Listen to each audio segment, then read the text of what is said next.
The train lurched westward, and I counted my coins again. $3.47. Enough for maybe 2 weeks if I stretched it thin, which I'd learned to do. Stretching things thin had become my specialty food. Money, hope, myself. I watched the other passengers from beneath my worn bonnet. Families heading to homesteads. Men seeking gold or cattle work. Women with husbands, with children. With futures that didn't depend on answering desperate advertisements in newspapers. I envied them their ability to still hope. Mine had worn away years ago. Coin by coin. Disappointment by disappointment. My trunk sat at my feet. Everything I owned fit inside. 2 dresses. Both mended at the elbows. One shawl that had been my mother's. Cooking implements I couldn't bear to sell even when the rent came due. A Bible I hadn't opened since Mama died. That was the sum of 28 years on this earth. I'd practiced my introduction 50 times. My name is Sarah Brennan. I'm 28. I can cook for 10 or 50. I preserve, pickle, mend, keep accounts. I don't eat much. I work hard. I don't cause trouble. I'd scrubbed anything personal from it, no mention of the teaching certificate I'd earned, but never used. The sister who married well and moved east. The factory job I'd lost when my hands shook too badly from hunger. The landscape changed outside my window. Buildings gave way to fields. Fields to wilderness. Beautiful. Probably. I couldn't afford to notice beauty. Survival didn't leave room for scenery. I traced back how I'd arrived at this moment. The factory that closed. The boarding houses where I worked 3 jobs and still fell behind. The landlady who'd said, "You're too thin, too tired looking. Guests complain about the help." As if poverty was contagious. As if my exhaustion offended them more than their cruelty offended me. The advertisement had been simple: seeking practical woman for frontier household. Must cook, clean, manage home. No mention of love. Good. I had nothing left to give that required my heart. But my hands still worked. That would have to be enough. I'd become a list of verbs. Cook, clean, mend, survive. Somewhere along the way, I'd stopped being a noun, a woman, a person. Sarah, I was just function now. Just utility. I noticed my hands in my lap clasped tight, controlled, ready. The way Mama used to hold hers. She'd survived Papa's death. The war, poverty, survived until surviving killed her anyway. I'd learned to keep everything inside where it couldn't be taken. Hadn't realized I'd stopped letting anything in. Either. The train whistle blew. We were slowing. My station was next. I smoothed my dress, worn but clean, straightened my shoulders. Reminded myself one more time, practical, useful. Don't ask for more than shelter. Don't expect anything but work. The train stopped. I stood. Gripped my trunk's handle. Through the window, I saw a small frontier town. Wooden buildings. Dusty street. A handful of people waiting on the platform. I stepped down into late afternoon sun, scanning for an older man. Someone desperate enough to need what little I could offer. Someone who wouldn't ask questions or expect things I didn't have. That's when I saw him. He wasn't old. That was my first thought. Followed quickly by confusion and the sick feeling that I'd made a terrible mistake. The man walking toward me looked maybe 35, weathered but not desperate. with steady eyes and capable hands. Not the elderly widower I'd imagined. Mrs. Brennan. His voice was quiet, respectful. Miss. The correction came automatically. Sarah is fine. John Bridger. He took my trunk like it weighed nothing. Which it nearly did. Wagons this way. I followed him through the dusty street, my mind racing. Had I misread the advertisement? Was I supposed to meet someone else? Should I ask? But asking meant admitting confusion, and I'd learned confusion made you vulnerable. He helped me into the wagon with a courtesy that made me nervous. Kind men were often the most dangerous. Kindness came with expectations, and I'd learned to fear those most of all. The wagon rolled. I had to establish terms before he could. Before this went somewhere I couldn't control, "I can cook 3 meals daily," I said, the speech I'd practiced. Keep house. Mend clothing and linens. Preserve food for winter. I don't eat much. Don't require. Do you laugh? The question stopped me mid-sentence. I stared at him. What? He kept his eyes on the road. Do you laugh, Miss Brennan? Find joy in things. My advertisement mentioned practical skills, but I should have been clearer. I need someone who can season food with more than salt. I felt my face grow hot. Was he mocking me? I'm offering practical skills. Mr. Bridger? I'm a hard worker. I don't complain. Life's hard enough out here without making it harder. He interrupted gently. Only interested if you can remember meals are meant to be shared, not just survived. I cycled through reactions confusion first. Was he simple-minded? Then suspicion. What did he really want? Then defensive anger. How dare he ask for what I didn't have to give? I'm offering cooking and housekeeping, I said stiffly. Not entertainment. I'm not asking for entertainment. I'm asking if you remember how to be human. The words hit harder than I expected. I looked at my hands, rough, work-worn, always ready. Realized I couldn't remember the last time I'd laughed. Years ago. Before Mama got sick. There'd been a mishap at the factory. Something ridiculous. I'd been a different person then. That girl was gone. This man was asking for a ghost. I'd forgotten how to laugh, I said finally, which was closer to true than I wanted to admit. But I'll try, if that's what you require. I'd faked a lot in my life. How hard could faking happiness be? He was quiet for a long moment. Then try is all I'm asking. Been too much surviving out here. Not enough living. For both of us, I reckon. I studied his profile as he drove. Not cruel, not mocking, serious. Even. That made it worse somehow. He actually meant it. We arrived at his ranch small, tidy, intentional.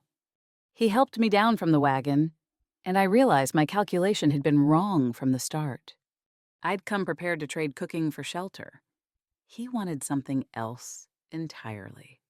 Something I wasn't sure I still had. The house was better than I'd expected, clean, organized. Someone who lived alone, but lived deliberately, not in bachelor chaos. He showed me through a main room with a fireplace, kitchen with good equipment, a small bedroom with a real bed and clean linens. This is yours, he said. Door locks from inside. I noticed things. Wildflowers in a jar on the dresser. Unnecessary. Kind. The way he stood in the doorway instead of entering. Respecting a boundary I hadn't even established yet. Thank you, I managed. We sat at the kitchen table to discuss terms. I tried to establish practical arrangements payment. Days off, specific duties. He kept circling back to his requirement. Can't have cooking without heart, he said. Makes the house feel dead. Food is fuel. I was confused. Every employer I'd ever had wanted efficiency, cleanliness, silence. He shook his head. Food is communion. That's the difference between surviving and living. I'd never met a man who cared about such things. My father had been practical. Factory supervisors wanted productivity. Boarding house owners wanted profit. This man wanted what I couldn't categorize it. And that made me nervous. I needed to understand the terms of transaction. I'll cook dinner, I said finally. Show you I'm capable. He nodded. Showed me where everything was kept. Then left me to it. I cooked what I knew: roast chicken, potatoes, vegetables from someone's preserved garden. Perfectly adequate. Technically sound. Completely joyless. But that was all I knew how to give. He came in when I called him. Sat at the table I'd set 2 plates, 2 forks, 2 cups. The doubling felt strange. I'd learned to set a table for one. He ate quietly. Thanked me sincerely. This is very good. Thank you. Then he told a joke. Something about a chicken walking into a saloon. It was terrible. Truly awful. I didn't laugh. Couldn't. The muscles didn't remember how. His face fell slightly. Not angry, just sad. Tomorrow, then, that night, I lay in the locked bedroom on the softest bed I'd slept in for years. Heard him moving around the house. Then silence. The mattress should have felt like luxury. Instead, I felt pressure building in my chest. One more thing I was failing at. One more skill I'd lost along the way. Add laughter to the list. I stared at the ceiling. Making plans. I'd observe what made people laugh. Copy behaviors. Practice in the mirror. Perform happiness until he was satisfied and stopped asking. I could do this. I'd done harder things. Survived worse. This was just another form of survival. I'd trade laughter for shelter the way I'd traded everything else, one piece of myself at a time. The thought should have been comforting. Instead, my chest ached with something I refused to name. He'd set out 2 plates like he believed in it. Like we were people who might share something beyond obligations. I'd only learned to set a table for one. Didn't know if I could remember how to do it differently, but I'd try. I had nowhere else to go. And trying, at least, was something I still knew how to do. Days formed patterns. I woke before dawn, started coffee, began breakfast before he came in from morning chores. Everything timed, efficient, perfect. Each meal exactly on schedule. The house maintained without visible effort. I moved through tasks like a well-oiled machine. He thanked me every time, tried conversation. I responded minimally. Yes, no, I'll take care of it. He didn't push. By the 3rd day, I realized he was giving me space to settle. That made me feel guilty and grateful in equal measure. But every evening, he tried. Told jokes while washing dishes. Made silly observations about the chickens, gave them names, personalities, imaginary dramas. Sang off-key while bringing in firewood. I watched from the corner of my eye. Mystified. He lived like someone who hadn't been taught that life was meant to be endured. not enjoyed. I noticed small kindnesses. The wobbly kitchen chair was suddenly stable. He'd fixed it without mentioning it.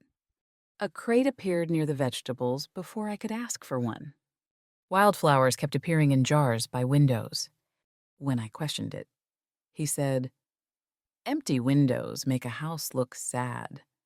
I didn't know what to do with kindness that expected nothing back. Every kind act in my life had come with debt attached. His didn't. That should have been reassuring. Instead, it was deeply unsettling. Morning of the 6th day, I burned the biscuits. First mistake I'd made in years. I was watching him through the kitchen window the way he moved while working. Solid and unhurried. Lost track of time when I smelled burning. My heart stopped. I pulled them out, stared at the blackened bottoms, felt panic rise in my throat. He came in for breakfast, smelled them immediately, saw my frozen face. "Adventure biscuits," he declared, sitting down at the table. "These are the kind that build character." He ate one, made an exaggerated face, not mocking, just theatrical, like a child performing disgust. My mouth twitched. Almost smiled. I looked away fast, but I'd felt it, something trying to crack through. The feeling scared me more than the burned biscuits had. That evening, I was shaken. The almost smile had opened something, just a crack. I'd built walls for reasons. If I started letting them down, where would it stop? What else might slip through those cracks? Hope, need. Caring I couldn't afford to need again. Needing was how you got destroyed. I watched him that night. The way he sang while feeding horses, that same terrible off-key melody. Wondered when I'd stopped singing. Couldn't remember the exact moment I'd decided silence was safer. Survival had taken it the way it had taken everything else, one small piece at a time, until I looked up and realized I was hollow. The coffee was bitter, the way I'd learned to make it no sugar. No cream. Practical. Efficient. He added honey to his without comment. I wondered if he tasted the difference between sustenance and sweetness. I'd forgotten there was one. He moved through the house like someone who belonged in his own skin. I'd been a visitor in mine for so long I'd forgotten what home felt like. He was home in himself. That's what I couldn't understand. How did you live like that? How did you wake up every day and choose to be present instead of just enduring? I doubled down on efficiency, as if perfect competence would satisfy him, and he'd stop asking for more. Made meals more elaborate, kept the house immaculate, worked harder, faster, better. But every evening, gentle and persistent. Good meals, Sarah, better with laughter. Though, that night, washing dishes alone, I caught myself humming one of his silly songs. The realization hit me like cold water. I stopped immediately, hand over mouth like I'd committed a crime. But in the silence after, the kitchen felt smaller, lonelier. I'd thought keeping walls up made me safe. Why did it suddenly feel like I was keeping myself prisoner instead? The package arrived on a Tuesday. Thin envelope from the boarding house where I'd lived. I took it to my room, opened it with shaking hands. Notice of sale. They'd sold my remaining stored items for back rent. Photos of my mother, the only ones I had. My father's pocket watch. The teaching certificate I'd earned when I still thought I could build a different life. A book from my childhood, worn from reading, all gone. Everything I'd been saving for someday. Except I'd been saving so long. Someday never came, and now it never would. I thought I was alone in the barn. Went there to check on the chickens. To have a moment away from the house. Away from him and his persistent kindness that made me feel things I couldn't afford. I sat on a hay bale and let myself cry. Not just for the lost items, but for years of holding together. Being strong, surviving. The weight crashed down every loss, every compromise.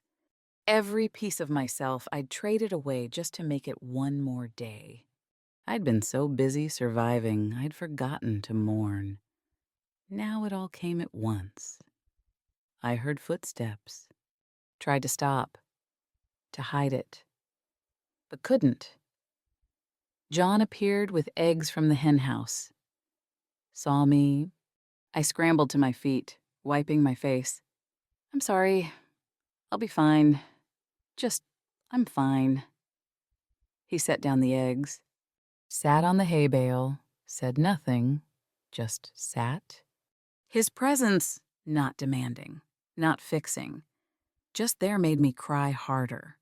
I sank back down, and he sat beside me in silence, not touching, not speaking, just present. I don't know how long we sat there. Eventually, the crying slowed. I felt hollowed out, empty, but somehow lighter too. "Lost my wife 5 years back," he said quietly. "Emily. Fever took her in 3 days. Afterward, I spent 3 years thinking survival was enough. Worked dawn to dusk, slept, worked again, figured if I stayed busy enough, the emptiness wouldn't catch me." I looked at him. His face was calm, but his eyes held old pain. Then one day, I realized I was living like a man in a grave. Emily loved life loud singing, laughing, finding joy in everything.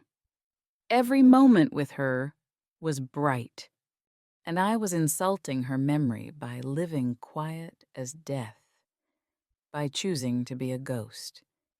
Understanding hit me. He wasn't demanding performance. He'd walked this path himself, knew exactly where it led. "I don't know how to come back from that," I whispered. "You start small. One moment of choosing to feel instead of going numb. Then another. It's hard. Some days you'll fail. But it gets easier." We walked back to the house together. He stepped in fresh chicken mess on the way. Looked down at his boot with such theatrical disgust that I laughed. Actually laughed. The sound came out rusty, unpracticed, but real. His whole face transformed. "There it is. There's Sarah." I was terrified and exhilarated. That laugh had cracked something open. I'd kept sealed tight. I wanted to run. I wanted to laugh again. Both scared me equally. That night, lying in bed, I thought about what he'd said. He knew the difference between surviving and living because he'd made the journey I was on. He'd chosen to come back to life. That should have been comforting. Instead, it was terrifying because he'd made it through. And now, I had no excuse not to try. I'd thought strength meant feeling nothing.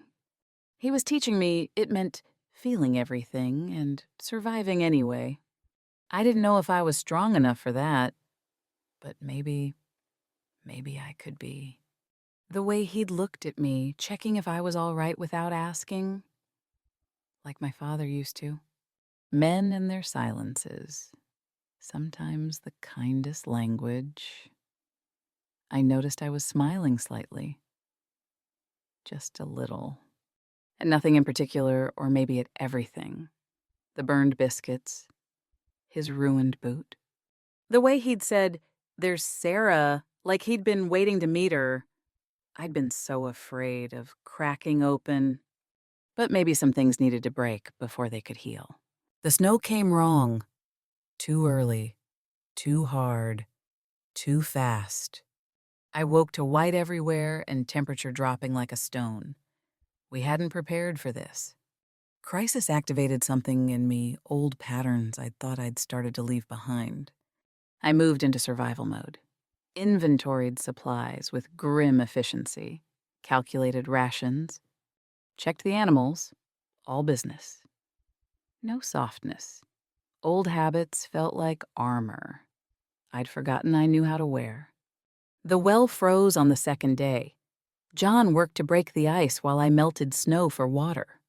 Everything took twice as long. Cold seeped through walls. We rationed firewood. Stopped talking except for necessary communication. Evening of that second day. A rider came through the storm. Neighbor's child was sick.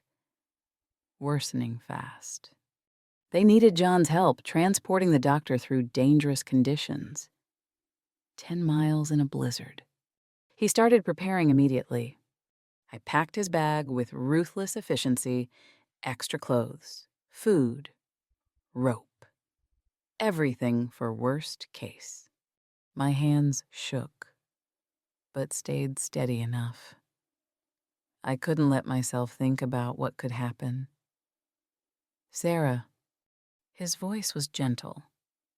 I ignored it. Kept working. We need to focus. This is serious. He stopped packing. Made a joke about the snow. Something silly about chickens building igloos. Something in me snapped. This isn't time for jokes. This is serious. That child could die. You could die. This requires focus, not foolishness. The words came out sharp. Frightened. He looked at me steady. Life's always serious, Sarah. People we love always in danger of leaving. That's exactly when you need the laughter most. Otherwise, you're just waiting to die. You don't understand. I was shaking now. Laughter is luxury. Survival comes first. You can't sing your way through everything. I understand fine. His voice stayed calm. I also understand that your way leads to a different kind of death. I've lived it. So have you. I wanted to argue more, but he was already leaving, going out into conditions that could kill him. I stood at the window and watched until he disappeared into white. The house felt dead immediately. 3 days alone. I maintained the ranch by myself, breaking ice on the animal trough every few hours, feeding them, keeping the fire going, melting snow for water, proved to myself I could survive anything. But the house was tomb quiet. My meals tasted like nothing. I ate mechanically, alone at a table set for one, noticed I'd put away his plate, his cup, made it easier somehow. Except it wasn't easier. It was just emptier. I caught myself listening for his footsteps, his singing, the terrible jokes. The silence was worse than hardship. Morning of the third day, trying to coax water from the frozen pump. I started singing one of his silly songs. Stopped immediately, embarrassed. Looked around to make sure no one had heard, but the quiet afterward felt worse. Felt like giving up. I'd thought I was protecting myself by going cold. Really, I was just proving I could survive in a grave if I had to. But who wants to live in a grave? I sat at the kitchen table that night, exhausted and frightened and alone. 2 cups sat there, one mine, one his. I'd set it out by habit, stared at it in the lamplight. I'd spent 3 days proving I could survive alone. Realized I didn't want to. Not because I couldn't. I was perfectly capable. But because survival without living was just slower dying. He'd been right. I'd been afraid. And fear was its own kind of prison. The house was colder without him than the storm outside. I'd lived in empty houses before. Why did this one feel different? Why did his absence feel like missing a limb? He came back on the afternoon of the 3rd day. I saw him from the window, moving slow, exhausted, but alive. Didn't think, just ran out without my coat. The cold hit me like a wall, but I didn't care. I reached him halfway to the house. "You're all right. Child's going to make it." His voice was rough from exhaustion and cold. "Fever broke this morning." I helped him inside. He was half frozen, could barely stand. I became capable, focused, stripped his wet outer clothes, wrapped him in blankets, made hot broth, checked his fingers for frostbite. All the competence I was good at. But my hands shook. I'd touched him dozens of times before passing tools, helping with dishes. This was different. This was caring, and caring terrified me. He fell asleep by the fire almost immediately. 72 hours without rest. I sat across from him, watching. His face looked older in sleep. Weathered. Human. I realized how terrified I'd been. How much I'd started depending on his presence, his songs, his jokes, his persistent invitation to feel again. The house had felt dead without him. I had felt dead without him. I couldn't survive caring this much. Every time I'd cared before, life had taken it away. My mother, my father, my sister, moving away, the teaching job I'd wanted. Every hope I'd let myself hold. Caring was how you got destroyed. I had to leave before I cared more, before it hurt worse. I wrote the note while he slept. My hands didn't shake anymore. They were steady, with terrible certainty. Thank you for your kindness. I can't be who you need. I'm too broken, too practiced at surviving, too afraid of hoping. You deserve someone who remembers how to laugh without effort. I only know how to endure. I'm sorry. I packed my trunk by moonlight. So little to show for 28 years. My worn dresses. The cooking implements. His dried wildflowers fell out from where I'd pressed them in my Bible. I'd kept them. Hadn't even realized I'd kept them. I remembered his face when I'd almost smiled at the burned biscuits. The way he'd said, "There's Sarah," after I laughed. His story about Emily, about living quiet as a grave.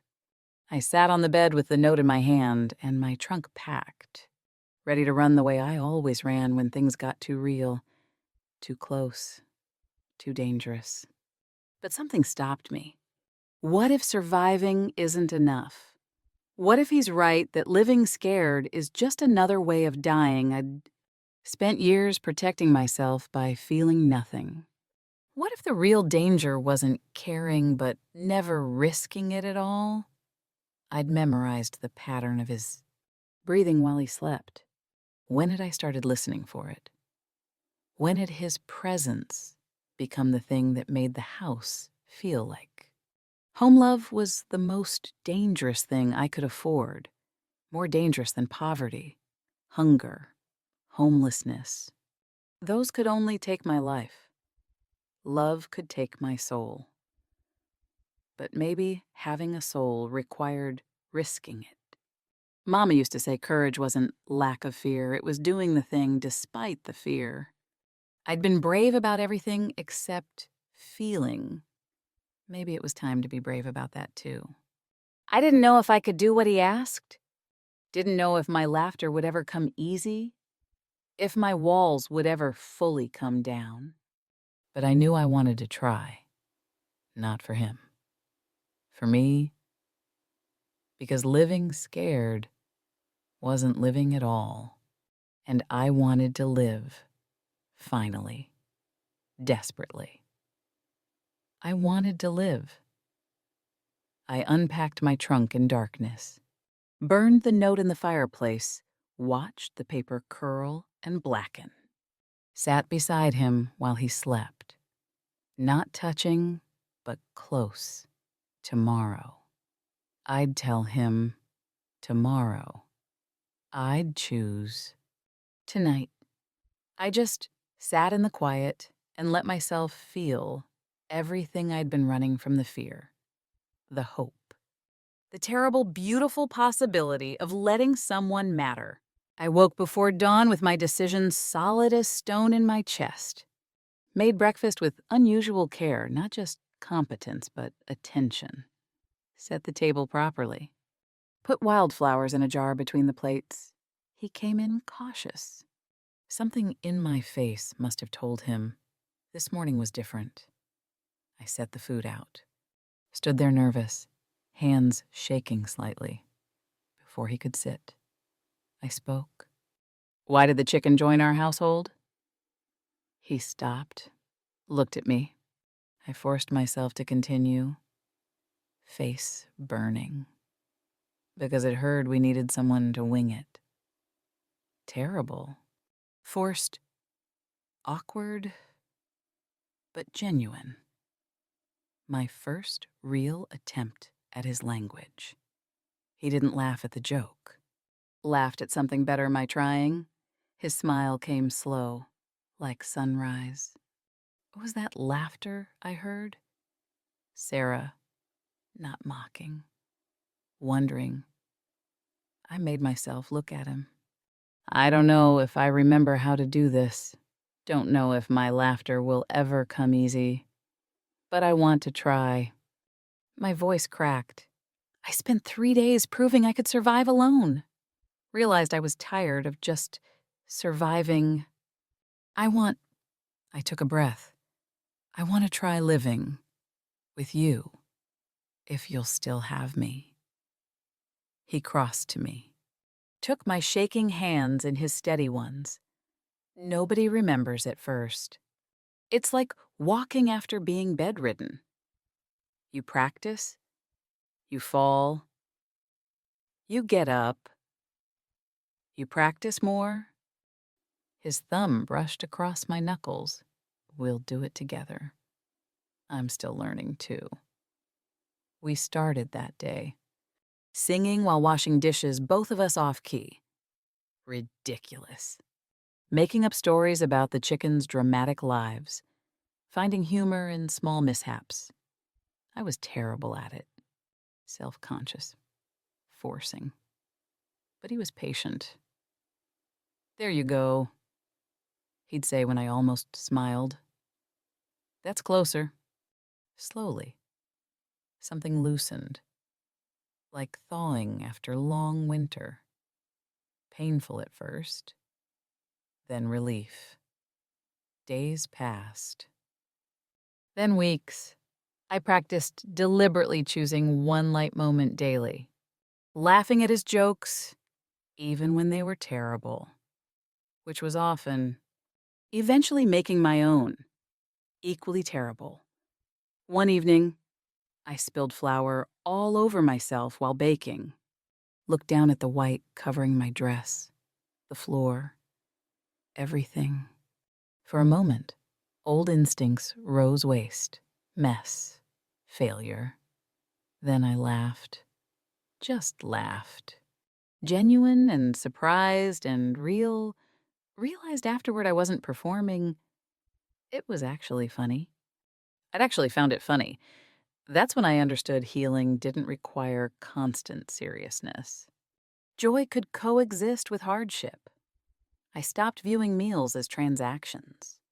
Started cooking with creativity, pleasure, tried new combinations.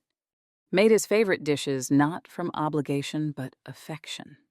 Set the table like I meant it.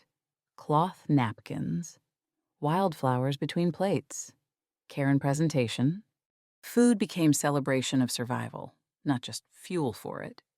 One evening after dinner, washing dishes together, I needed to tell him something. I almost left. That night, you came back from the neighbors. His hands stilled in the soapy water. I packed my trunk, wrote a goodbye note. I was going to run because I was scared of caring too much. I took a breath, but I realized living scared is just another way of dying, and I want to live here with you. I turned to face him. I'm still learning to laugh. Some days it's harder than others. Sometimes the old fear comes back, and I want to shut down, protect myself. But I want to learn here with you. Not because I have nowhere else, because I choose this. Choose you. Choose us. My joke was terrible, but it was mine. Not performed, not copied, genuinely attempted. That made it precious somehow, like first words after a long silence. He pulled me close. First real embrace. I let myself be held. Felt my walls not gone. But with doors now. Doors I could open when I chose. You're not trading cooking for shelter anymore. Sarah, he said quietly, you're choosing partnership. Choosing life? That's braver than anything. I'd thought safety meant needing nothing. I learned it meant trusting someone enough to need them, letting them matter, risking the hurt in exchange for the living. We built a life where hard work and laughter coexisted, where difficulty was acknowledged without letting it steal vitality. Real resilience wasn't just enduring, it was maintaining humanity through hardship. I'd spent years protecting myself by going numb. Finally, learning protection sometimes means choosing to feel, and feeling, despite the risk, was the bravest thing I'd ever done. Spring came, snow melted, revealing earth that had been waiting underneath all along. The ranch changed with the season, but more than that, I changed. I found my capacity for joy wasn't destroyed, just dormant. Like seeds under snow, waiting for conditions where they could grow again. We married in April. Simple ceremony in town with witnesses we barely knew. But it wasn't about the ceremony. It was about the choice I'd made months before in the dark, sitting with a packed trunk and a goodbye note. The choice to stay, to try, to risk living instead of just surviving. I'd arrived offering cooking for shelter. I learned to offer laughter, vulnerability, trust. In return, I received not rescue, but partnership. Someone who believed I was worth more than my utility. Who saw Sarah? Not just useful hands. Our life had rhythm now. Hard work and laughter coexisting. Difficulty acknowledged without letting it steal vitality. We worked dawn to dusk, but we sang while doing it. We faced harsh winters, but we faced them together, finding light in the dark. Some days were still hard. Sometimes old fear returned the instinct to shut down, to protect myself by going numb. But I'd learned the difference between protection and prison. Protection kept you safe so you could live. Prison just kept you from dying. There was a difference. New women started arriving in town. Mail-order brides, widows, women fleeing things they wouldn't name. I recognized them immediately, the tight way they held themselves, the careful way they spoke, the walls in their eyes. I invited them for coffee, shared my story carefully, watching their faces. I forgot how to laugh for years, I told them. Thought survival was enough. A wise man taught me different. I poured coffee, added honey to mine. Small pleasure I'd relearned. Choose joy deliberately. It's not frivolous when times are hard. It's essential. It's how you stay human. Some of them nodded like they understood. Some looked skeptical. I remembered being both. Real resilience means protecting not just physical survival, but emotional vitality. I told them, I spent years protecting myself by going numb. Learned protection sometimes means choosing to feel. You can be both serious about challenges and light in spirit. They aren't opposites. They're partners. I didn't know if they'd listen. Didn't know if they were ready. But I offered the rope anyway, the way John had offered it to me. Whether they grabbed it was their choice to make. Now, I cook in a kitchen warm with more than heat. Wildflowers in every window. His terrible jokes while I work. My singing while he brings water. 2 cups, 2 plates, wildflowers between. We season everything with laughter now. Meals, work, even difficulty. It's our recipe for living, not just surviving. I think sometimes about the woman on that train, counting 347, thinking she had nothing left to give. I wish I could tell her, you have more than you know. You're more than you think. The numbness isn't strength. It's just fear wearing armor. I'd believed strength meant enduring alone. He taught me it meant choosing connection despite the risk. Both required courage. Only one required living. The girl who forgot how to laugh and the woman who relearned it. Both me. Both necessary. You don't erase the survivor to become the liver. You integrate them.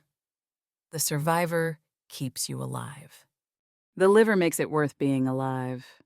Love didn't rescue me. I rescued myself by choosing to feel, to risk, to live. John just held space while I found my way back to myself. Best gift anyone ever gave me. If you've forgotten how to laugh because life taught you survival, know this: you can learn again. Start small. Choose one moment of light, then another. Healing doesn't require constant seriousness. Sometimes the bravest thing you can do is choose joy even when circumstances haven't earned it. The table is set for 2 now. 2 plates, 2 cups, wildflowers between. The door's unlocked. The house is full of sound, laughter, singing, living. I'd thought I was offering cooking for shelter. I learned I was offering myself a chance to live again. And living, I discovered, was worth every risk I took to get here. The best meals are the ones seasoned with laughter.